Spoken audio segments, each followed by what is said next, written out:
Hello guys, നമ്മൾ ഹോസ്റ്റലിൽ നിന്ന് ആടിയിട്ട് നേരെ ജ്യൂസ് കുടിക്കാൻ പോകും. എല്ലാവരും ഒന്നുമില്ല, നമ്മൾ 4 ആൾ മാത്രമേ അവിടെ നിന്ന് ഇറങ്ങിയിട്ടുള്ളൂ. പിന്നെ പോണത് നമ്മൾ ഒരു കഥയില്ലാത്ത 4 ആളെ കൊണ്ട് പേടിക്കാനൊന്നുമില്ല. പിന്നെ നമ്മൾ അവിടുത്തെ ഒരു കട ഉണ്ട്. നമ്മുടെ നാട്ടിലൊക്കെ കടന്റെ മുമ്പിൽ ഫുള്ള് ലേസാണ് തൂക്കിയിട്ടിട്ടില്ലെങ്കിൽ ഇവിടെ മൊത്തം തൂക്കിയിട്ടിട്ടുള്ളത് ഹാൻഡ്സും ബാൻബരാഗും മാത്രം. പിന്നെ നമ്മൾ തലയിൽ ഒരു ബൊക്കെ കെട്ടിയിട്ടുള്ള ഒരു ചെങ്ങായിനെ കണ്ട്. ഇയാളാണെങ്കിൽ പൊട്ടൻ ചന്തക്ക് പോയമാരി അവിടെ നിന്ന് എന്തൊക്കെയോ കാട്ടുന്നുണ്ട്. ഇതാണ് നമ്മളെ നാഷണൽ ഹൈവേ. അങ്ങനെ നമ്മളെ സ്പോട്ടിൽ എത്തിയിട്ടുണ്ട്. അങ്ങനെ 4 മാംഗോ ഷേക്കിന് ഓർഡർ കൊടുത്തിട്ട് നമ്മൾ അവിടെ വെയിറ്റ് ചെയ്തു. ആ ഗ്യാപ്പിൽ ഒരുത്തൻ അവിടെ പോയിട്ട് ഐസ്ക്രീം ഒക്കെ നോക്കുന്നു. വേറെ ഒരുത്തൻ അവിടെ ഇപ്പൊ കിട്ടും എന്ന് വിചാരിച്ച് ജ്യൂസിന് കാത്തിക്കുന്നുണ്ട്. അതിന്റെ ഇടയിൽ ഒരുത്തനും ഇവിടെ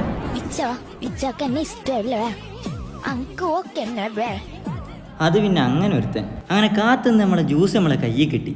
ആദ്യം നമ്മൾ വിചാരിച്ച് നല്ല അടിപൊളി സാധനം ഇരിക്കും. പക്ഷേ സത്യം പറയാലോ 5 പൈസക്ക് പറ്റൂല. അങ്ങനെ ജ്യൂസ് കുടിച്ചതിൻ്റെ നമ്മൾ ഗ്ലാസ് എവിടെ കളയാന്ന് വെച്ചപ്പോൾ മൂപ്പര് പറഞ്ഞ് നേരെ പുറത്ത് കണ്ടിട്ടോളി.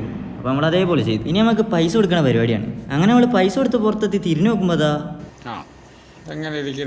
അങ്ങനെ അവിടുന്ന് ഇറങ്ങിയപ്പോൾ നമ്മൾ ആ ഷോപ്പിന്റെ തൊട്ടടുത്ത് തന്നെ മന്തിയും ബിരിയാണിയൊക്കെ കിട്ടുന്ന വേറൊരു ഷോപ്പ് കണ്ടപ്പോഴേക്ക് ഒരുത്തൻ അവിടെ കയറി എന്തോ കാണിക്കുന്നുണ്ട്. വെള്ളത്തിലും മൂത്തായിട്ടുണ്ട്. മൈസൂർ പായം കുപ്പായം കഴിച്ചിട്ട് ചാടി പഞ്ചസാര പൊതി കെട്ടഴിഞ്ഞ് വീണ് അവലും വെള്ളമായി മാറി ദാഹം കടുവോളും കുടിക്കും. അങ്ങനെ പിന്നെ നമ്മളെ റൂമിലിരിക്കുന്നവർക്ക് എന്തെങ്കിലും വാങ്ങിക്കൊണ്ടുള്ള പരിപാടി. അങ്ങനെ സാധനം വാങ്ങാൻ കയറി 2 എണ്ണം തിരിച്ചു വന്നിക്കണ്. 2 എണ്ണത്തിന് ഹിന്ദി അറിയില്ല. ഞാനും മൊണ്ണ, നീ ഒരു മൊണ്ണ.